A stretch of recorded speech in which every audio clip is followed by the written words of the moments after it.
அன்பார்ந்த இணையதள நேயர்களே, மீண்டும் www.qcrc.in என்ற இணையதளத்திற்காக நியூஸ் தமிழ் செய்திருக்கையில் உங்களை சந்திப்பதில் பெருமகிழ்ச்சி அடைகிறோம். இன்று 11 ஜூன் 2009க்கான முக்கிய செய்திகளை தற்போது பார்க்கலாம். திருவாரூர் மாவட்டத்தில் உள்ள ஆலங்குடி குரு பகவான் கோயிலுக்கு இன்று கும்பாபிஷேகம் மிக சிறப்பாக நடந்ததாகும். பல கோடி ரூபாயில் புனரமைக்கப்பட்ட இந்த கோவில் இன்று கும்பாபிஷேகம் நடந்ததில் ஆயிரக்கணக்கான மக்கள் அதனை தரிசித்ததாக ஆலங்குடி குரு பகவான் கோயிலிருந்து செய்திகள் வெளியாகிக் கொண்டிருக்கிறது.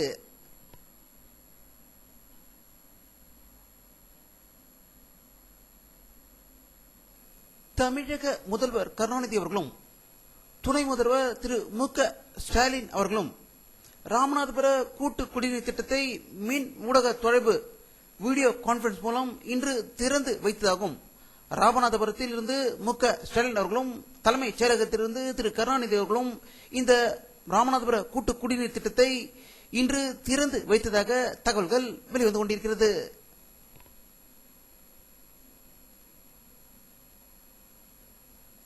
இந்திய கம்யூனிஸ்ட் கட்சி தலைவர் திரு த. பாண்டியன் அவர்கள் நிருபர்களை சந்தித்த போது தமிழகத்தில் சட்டம் ஒழுங்கு முற்றிலுமாக கெட்டு குட்டிச்சுவராகிவிட்டது என்றும் ஈழ தமிழ் மக்களை கொன்று குவித்ததன் காரணமாக உலகில் உள்ள மற்ற நாடுகள் ஆஸ்திரேலியா, கனடா போன்ற நாடுகளில் இந்தியர்கள் தாக்கப்படுவது அதிகரித்து இருக்கிறது என்றும் அவர் இன்று செய்தி வெளியிட்டுள்ளதாக தகவல்கள் வெளியாகிக் கொண்டிருக்கிறது.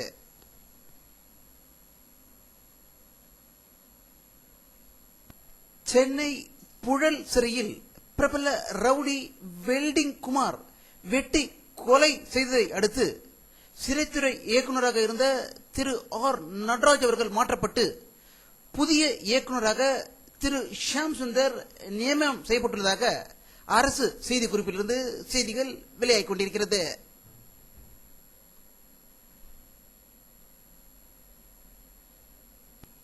கர்நாடக மாநிலம் தர்வார் அருகே கொய்காவில் உள்ள அணுமின் நிலையத்தில் பணியாற்றி வந்த சென்னையை சேர்ந்த விஞ்ஞானி திரு மகாலிங்கம் அவர்கள் திடீரென்று மாயமாகிவிட்டதாகவும் வாக்கிங் சென்றவர் திரும்பவில்லை என்றும் இவை நடந்து 4 நாளாகியும் இதுவரை அவர் வீடு திரும்பவில்லை என்று பெங்களூரில் இருந்து செய்திகள் வெளியாகிக் கொண்டிருக்கிறது.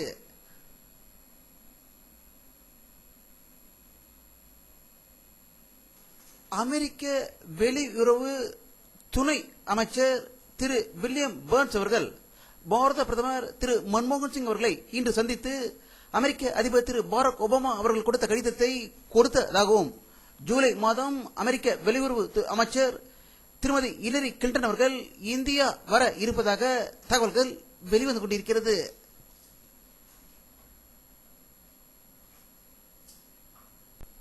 பாரத பிரதமர் திரு மன்மோகன் சிங் அலுவலகத்தில் உள்ளவர்கள் மற்றும் மத்திய அமைச்சர்கள் அனைவரும் அடுத்த 100 நாட்களில் மக்களுக்கு சென்றடைய வேண்டிய திட்டங்களை மிக வேகமாக செய்ய வேண்டும் என்றும் அதிலுள்ள ஓட்டைகளை அடைத்து மக்களுக்கு பயன்பெறும் வழிகளை உடனடியாக நிறைவேற்ற வேண்டும் என்று உத்தரவிட்டுள்ளதாக டெல்லியிலிருந்து தகவல்கள் வெளியாகிக் கொண்டிருக்கிறது.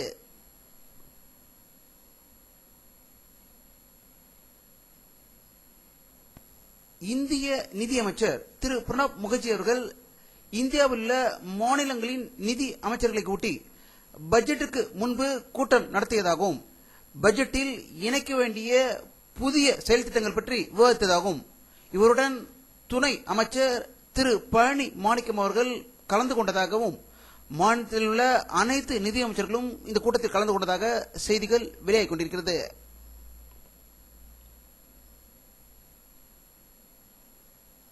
அமெரிக்க வெளியுறவு துணை அமைச்சர் திரு வில்லியம்ஸ் பர்ன் அவர்கள் பாரதிய ஜனதா கட்சி தலைவரும் மற்றும் எதிர்க்கட்சி தலைவருமான திரு லால்கிருஷ்ண அத்வானி அவர்களை இன்று சந்தித்து இருநாட்டு உறவுகள் பற்றி உரையாடியதாக தகவல்கள் வெளியாகிக் கொண்டிருக்கிறது.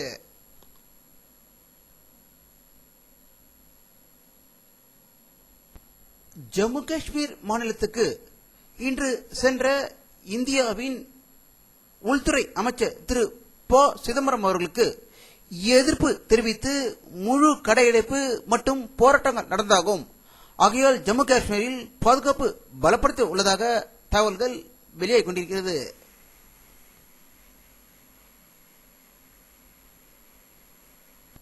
முன்னாள் ரயில்வே அமைச்சர் திரு லல்லு பிரசாத் யாதவ் அவர்களுக்கு 62வது பிறந்த நாளை பாட்னாவில் சிறப்பாக கொண்டாடியதாகவும் அவருக்கு முன்னாள் மத்திய அமைச்சர் ராம்விலாஸ் பாஸ்வான் லட்டு கொடுத்து வாழ்த்து தெரிவித்ததாக பாட்னாவிலிருந்து தகவல்கள் வெளியாகிக் கொண்டிருக்கிறது.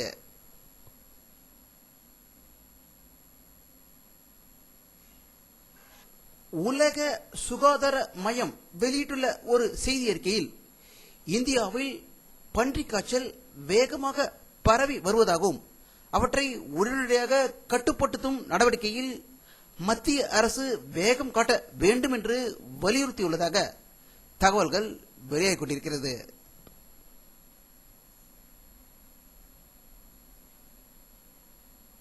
இந்தியாவின் முன்னாள் ஜனாதிபதி திரு அப்துல் கலாம் அவர்களுக்கு இங்கிலாந்து நாட்டு குயின்ஸ் யூனிவர்சிட்டி டாக்டர் பட்டம் வழங்கி கௌரவித்து உள்ளதாக செய்திகள் வெளியாகிக் கொண்டிருக்கிறது.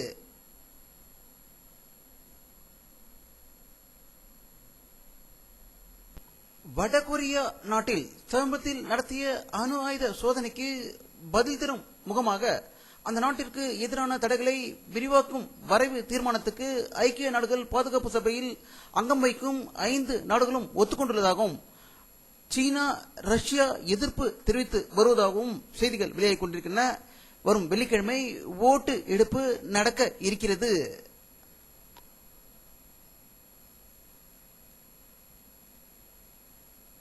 லண்டன் நகரில் இயங்கும் பாதாள ரயில் ஊழியர்கள் 48 மணி நேர வேலை நிறுத்தத்தை துவங்கி உள்ளதாகவும் ஊதிய உயர்வு, வேலையிடங்களில் குறைப்பு மற்றும் ஒழுங்கு நடவடிக்கைகளை மேற்கொள்வதை கண்டித்து இந்த போராட்டம் நடத்தப்படுவதாகவும் இதனால் 35 லட்சம் பயணிகள் பாதிக்கப்பட்டுள்ளதாக லண்டனிலிருந்து தகவல்கள் வெளிவந்து கொண்டிருக்கிறது.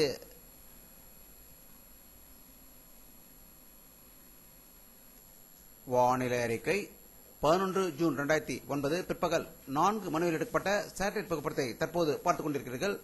தமிழகத்தில் தருமபுரி, ஓசூர் பகுதிகளில் மேகங்கள் இருப்பதை பார்க்கலாம்.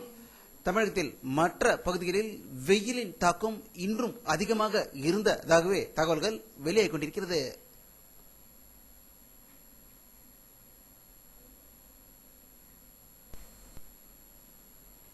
இத்துடன் இந்த செய்தி அறிக்கை நிறைவடைகிறது. மீண்டும் நியூஸ் தமிழ் செய்தி அறிக்கையில் உங்களை சந்திக்கும் வரை உங்களிடமிருந்து விடை பெறுவது உங்கள் கே பாலாஜி. நன்றி.